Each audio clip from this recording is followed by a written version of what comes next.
Before we start this podcast, I want to definitely remind you of a sponsor for Fresh of the Word, 20 by 20 Apparel. Founded in 2015, 20 by 20 Apparel brings original tributes to pro wrestling's classic arenas, moments, and events. They look to spotlight the bloopers, bleeps, and body slams along with the biggest, smallest, strangest, and strongest.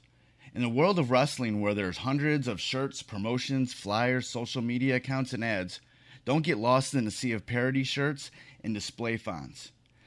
They can provide professional graphic design services at a reasonable price. 20 by 20 also hand screen prints all the tees in-house. So if you'd like to discuss a possible run of tees, posters, koozies, foam fingers, or even Zubaz, then drop them a line at 20by20apparel.com. That's the number 20x, the number 20apparel.com. And also check out their enamel pin line. It's super cool. Fresh is the word.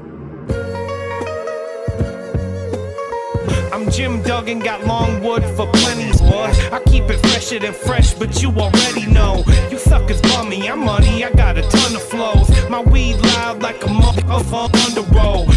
It's shit like you ballin' on a budget though. We see your kicks and we laugh and yellin' what are those. You see me shining like a suit on puffy. You know my condition, I was too strong, buddy. That's why the dude call money. I be stuntin' like it's nothing at all.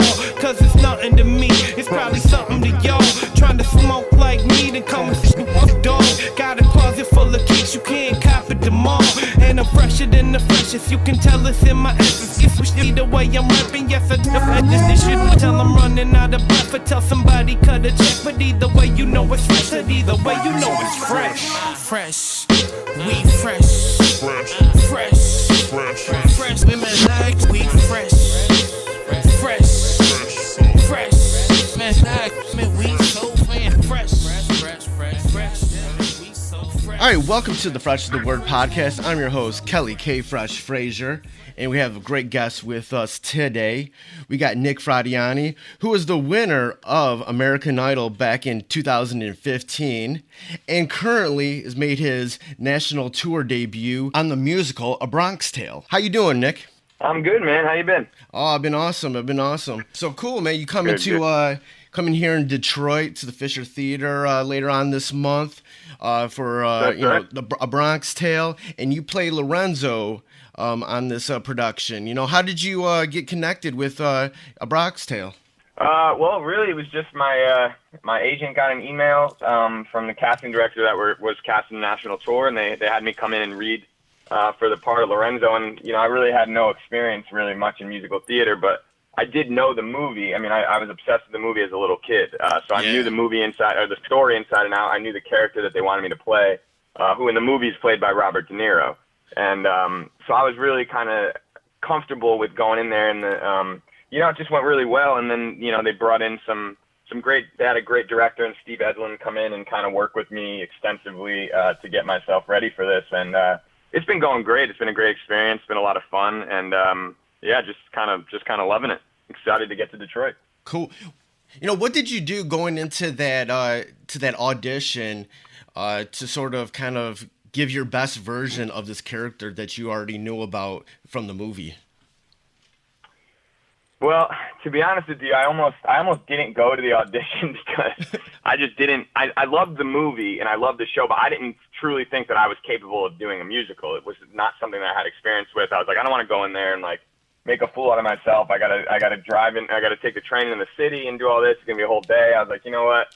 But one of my friends convinced me to do it, and I said, you know what? It can't hurt. Why not just go for the experience of it and just figure out, learn what kind of an audition process is. And I think not putting a ton of pressure on me really helped. I kind of just went in there and did my best. I knew musically I was gonna be fine. I knew I could sing the song, and I loved the songs. The songs are written by Alan Menken, who is famous for writing a majority of all the Disney songs that Beauty and the Beast, Aladdin, Little Mermaid. Like, the guy's a beast, and he wrote all the music for it. So the songs I get to sing, I was very comfortable with.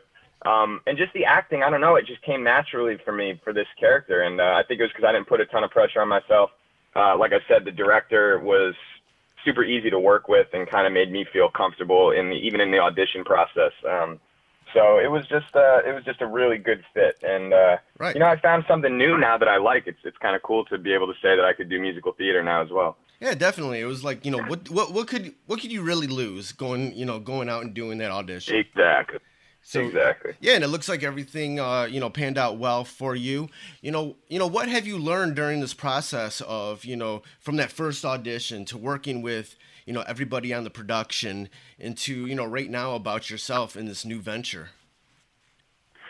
It's a good question, really. I mean, not to be like, oh, I'm so proud of myself, but I was, this was something that was way out of my comfort zone, and it just kind of showed me and probably anybody that if you just got to work at stuff and keep an open mind, and luckily I just had great people around me to kind of allow, that allowed me to just get better over the, I think from opening night till right now, a couple months later, there's probably, a ton of growth that's gone on. I'm with a bunch of talented actors and singers, so it's cool to just, get the advice from people that have been doing musical theater for years, and they ask me on, some of them are up and coming singers as well, and they ask me for advice. So it's just been a really great, great chemistry, great people. It's been a real blessing to be a part of the show. Being that you were familiar with the character that you're playing, Lorenzo, from the movie, Mm-hmm. like what have you learned being a part of this production that maybe you didn't know about that character from before? That's a good question. I mean, I watched it so many times that I feel like Robert De Niro did such a good job as as that character that when watching the movie, you kind of know, what he's about. The character is fighting for his son. He doesn't want to see his son go down a path, basically, that's gonna either end him, have him end up in jail or dead. And he's kind of the moral compass of the whole show. So I don't know. I don't think I've found anything new about him except for I just really respect the character. It's based on a true story. So Lorenzo is a real guy. Chaz Palminteri's real father. He was a bus driver in the Bronx in the 60s. And actually when De Niro was decided to direct the story and play the part of Lorenzo, he actually followed the real Lorenzo around. Went to work with him, followed him around to get all his mannerisms down. So the way De Niro plays it is really how that father was. So I tried to emulate a lot of what Robert De Niro did. And also I took some of my own father, because I'm not a father. So I, took a lot of the way I saw my father in the character as well, which helped to kind of find the character that I wanted to play. Was there any nervousness playing a role that was played by Robert De Niro in the film? Oh, of course, yeah. It was definitely nerve-wracking. Especially in the audition. The last final audition was in front of Chaz Palminteri, who played Sonny in the movie and wrote the movie. It's his life, so he acted with Robert De Niro in this movie. The two of them.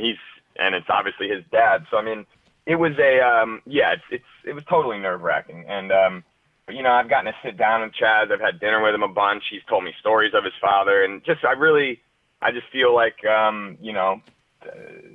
I couldn't feel any closer to the character at this point. I know so much about Lorenzo and his life and his how he went about his day, and it's cool. The whole thing it's really cool. I really enjoy. I actually kind of enjoy the acting maybe more than the singing. I've been singing my whole life, so the acting part of it has been so cool.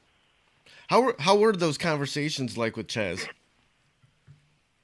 Oh man, it was pretty funny. The first time I met him was pretty brief at the audition. He basically just said good job, and that was it. And then I found out I got the gig, and then I met him again at I went to see the first national tour. It was in Connecticut where I lived, and I went and checked that out. And he came and we took some pictures and hung out. And then he invited me to his restaurant in New York. Chaz Palminteri's. It's a delicious Italian restaurant if you're ever in the city. But anyways, it's funny because I went to go see him, and he's like sitting in the back with with his hat on low, and he's all by himself, and the hostess walks me out there, and I was like, you almost get nervous because he's a gang. He looks like a real life old school gangster, and you watch that movie, and he's whack. He's killing people, and he's an intimidating guy. And I had to like tell myself, like, you're okay, just go sit down. It's just an actor. You're fine. He's a normal guy. But he's got that intimidating way about him. But at heart, he's like the kindest guy. He's been, he checks in on me all the time, and has really helped me, to do this role as well as I'm capable of doing. He's really been hands-on throughout this whole process. What is it about the creative team for A Bronx Tale, for this touring production, that makes it so special? I think, one thing is the fact that, we know that this is Chaz's, it's a true story about Chaz's life. And he told us how important this story is to him. And right now, he does the one-man show from time to time, which is how this whole thing started. But to us, we're kind of keeping the legacy, he says, of his childhood and of his family, his parents. Parents passed away, and this to him is what keeps that legacy and of his family going. So we all know, that it's important to him, as well as, we're playing in front of thousands of people performing in front of thousands of people every night that spend a lot of money, and we don't want to get complacent. We're going to be doing this hundreds of times, but every time we want to make it as fresh as it was, the first few times we did it. As somebody who's been a singer, and you're stepping into this acting role, which you said you very much enjoyed, what have you learned about yourself as being an actor? What really sticks out in your mind about that experience? Man, that's a good question. It's cool to see. I guess there's always a lot of growth. I think Broadway and musical theater is so much different than, film acting or anything like that. So I can't really speak on film acting. I think that's much different. But here in live theater, you see yourself change within the character, and you make different choices on different nights, and you react to the person you're acting with. You know what I mean? Some night, there's been times where me and my son, who's played by Alec Nevin, who plays Calogero when he grows up, sometimes I'll notice he's more emotional on a certain thing, and it'll kind of amp me up to get more emotional. Whereas sometimes maybe we'll be, maybe he's a little more sarcastic in a certain scene, and I'll kind of, you try to match each other and treat it like it's real life. And I don't know. I'm learning more and more every day. I see the character grow as we're all growing, and it's been really it's been a big learning experience, but so far so good. In the past, you were on America's Got Talent with your band Beach Avenue, and then you would go on to win the 14th season of American Idol. What about those experiences helped you with this transition onto Broadway? I guess on both America's Got Talent and American Idol, there's obviously a ton of pressure. You're in front of tons of people live, as well as, millions of people on TV. So the pressure is high, The only difference there was I was doing something that I had done for the last, my whole life. I'd always been playing the guitar and singing and whatever. So I guess it's just the fact that I knew I could handle the pressure. Maybe it wasn't something I was comfortable with, but I knew that I could, figure it out. You know what I mean? I wasn't gonna, let it crack me. So I just, I think it just gives you the confidence to be able to do something new. In hindsight, how, what was your life like after winning American Idol? It was a whirlwind for sure. We went right from, I think it was about 9 months the show lasted, and then, we did 2 months of a radio tour promoting my single, and then I went on tour for another 2 months for American Idol, the American Idol tour, and then my album came out, and I was touring with that. So, it was a couple years of just nonstop. Obviously, there's been ups and downs musically, but it's been crazy. Luckily, I'm able to do music as a career. This is obviously something a little different, but I see it as just a different stepping stone to where I want to get to, and I've just been enjoying the process. It's been a lot of fun. That experience from, everything attached to American Idol, was there any, what were the positives of that in regards to what you could do after that in regards to your music? Well, I mean, it gives you the opportunity. It gives you just different opportunities that just didn't exist before American Idol. I mean, I was working jobs before then. I mean, being on the show and winning the show allowed this to be a career now. This is all I do. And I don't think, it would have been a lot harder at my age. I was 29 at the time, or 28. It would have been hard. It's hard to be found at that age. It's sometimes. So it kind of jumpstarts your career where you get signed to a major record label. You are automatically going to have a single out, or an album out. You grow a fan base in the matter of months. And so really it was just a quick track that I needed at that time. So yeah, I mean, it's life changing, and just trying to figure out my way through the music industry right now is kind of wild, but it's great. It's a lot of fun. What do you feel like you've been doing over those years to sort of keep on doing music and keep up with your fan base, the people that would stick around to see what you're doing next? Yeah, you just keep putting out music. You never stop. I mean, the biggest thing that'll hurt you in the music industry, I think, is complacency and or getting frustrated. And I put out these songs, they didn't do well. Screw it, I'm not going to do another one. It's I'm stubborn when it comes to my music. So I'm going to be doing this till I don't know. I physically can't, I guess. So I mean, you just got to keep putting new music out, keep putting content out for your fans. Keep getting on the road and playing shows, whether there's 50 people there or thousands and thousands of people. You just got to keep going and grinding and putting in the work. I think regardless of where you're at, you got to keep putting in the same work that you would have put in, from the start of your career. Talk about the music that you've been doing recently. It looks like you've had some new releases out recently. Yeah, I put a single out. A couple months ago on November. My most recent one was put out on my birthday, actually, November 15th. I put out a song called Must Be Another Way. I put a song out called Empire a few months prior to that.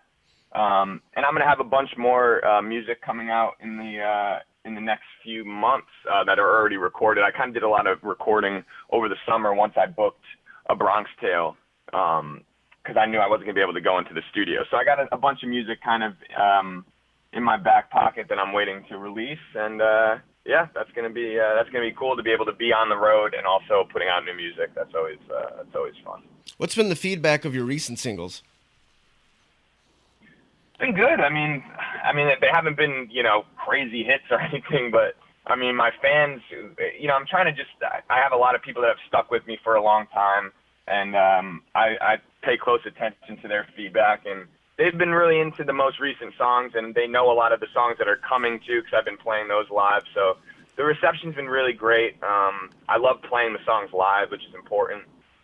They feel really good, doing them acoustically or with a full band. They're kind of working, so that's always good. And just looking forward to putting more out. Yeah, I see that while you're here in Detroit on the Bronx Tale tour, that you'll be performing at Aretha's Jazz Cafe on the 28th of January. That's right. Yeah. Thank you for saying that. That's good. Yeah. What's that? Awesome. Yeah.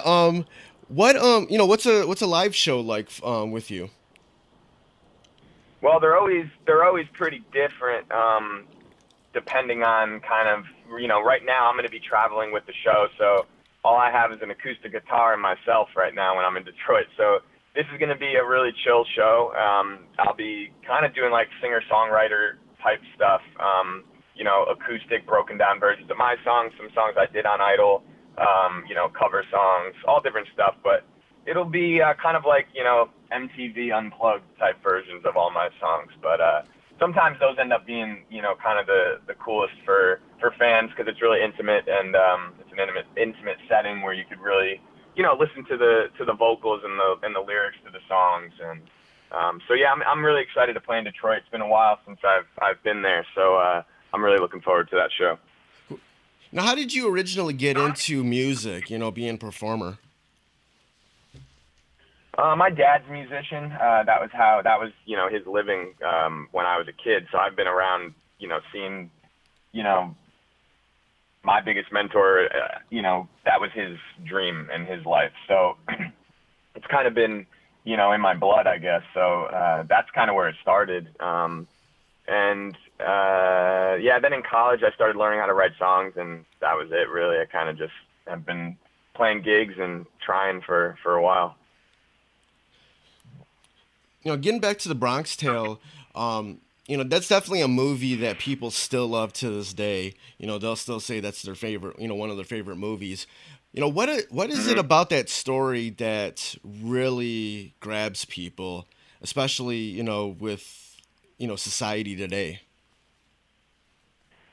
Yeah, I mean, I think for me, what I think grabs a lot of people from who I've talked to is really the relationship between Calogero and my character Lorenzo. I think the father and the son, and I think that is what really grabs a lot of people. You see, Alec, who plays Calogero in the show, told me that somebody just came up to him after the show recently and said, wow, when you and your son, kind of reconcile, or I don't want to give away the story if you haven't seen it, but we have a special moment at the end, and it kind of choked up this one guy, and he says, I wish I could have had that moment with my father, or, we never, I think it's just a moment where, in the show where you think about your dad and you think about that relationship. So I think that's what really, I think that's what pulls at a lot of heartstrings for people that see the show.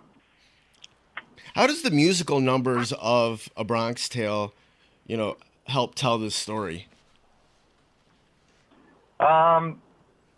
Well, I think it's a huge part of the musical. I mean, to me, it's my favorite part. I love singing these songs every day.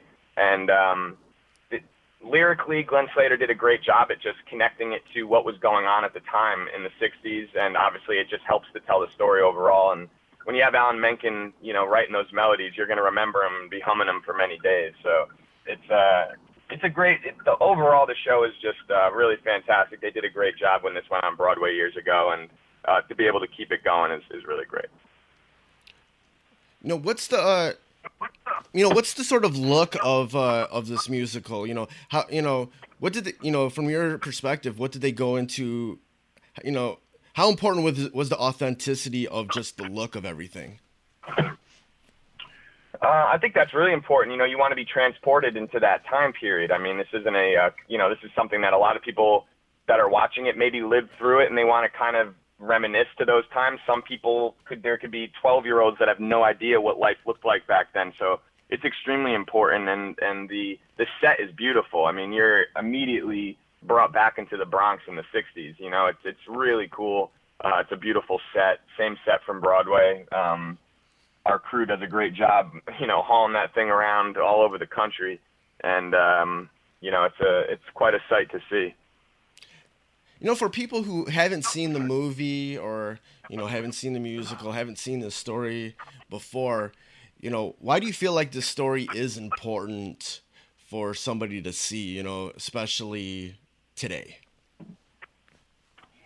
I mean, one thing that's cool about it is it's a true story. You know what I mean? It's a story of Chaz Palminteri's life. It's a story about fathers and sons, love, underdogs, but it's about family. And I just think it's important for people to see and learn. There's a lot of lessons to be learned throughout this whole show. So I think it would be great for people to come out and see it. All right, great. It's been great talking with you, Nick. Definitely, good luck with everything. The show, the music. I'll definitely be there opening nights. I can't wait to see it because I do love the movie. Where can people go online to get more information about what you're up to? You can go to any of my social media, Instagram, Facebook, Twitter, whatever. It's all at Nick Fradiani.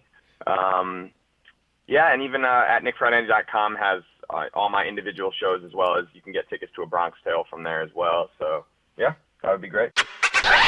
Hey, yo, thank you for listening to this episode of Fresh is the Word, hosted and produced by myself, Kelly K. Fresh Frazier, empowered by Anchor at anchor.fm/freshistheword. Intro theme music by Foulmouth, Shimmy Bango, and Knox Money. Fresh is the Word is available on all major streaming platforms. please rate and review on Apple Podcasts and Stitcher.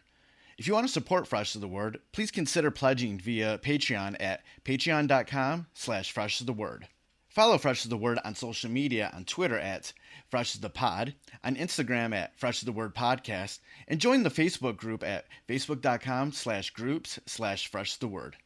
For more information about Fresh is the Word and our other podcasts, Breaking Records and Renaissance Soul, and a collection of pop culture articles and reviews, please visit freshithepodcast.com. Thank you for listening and your support.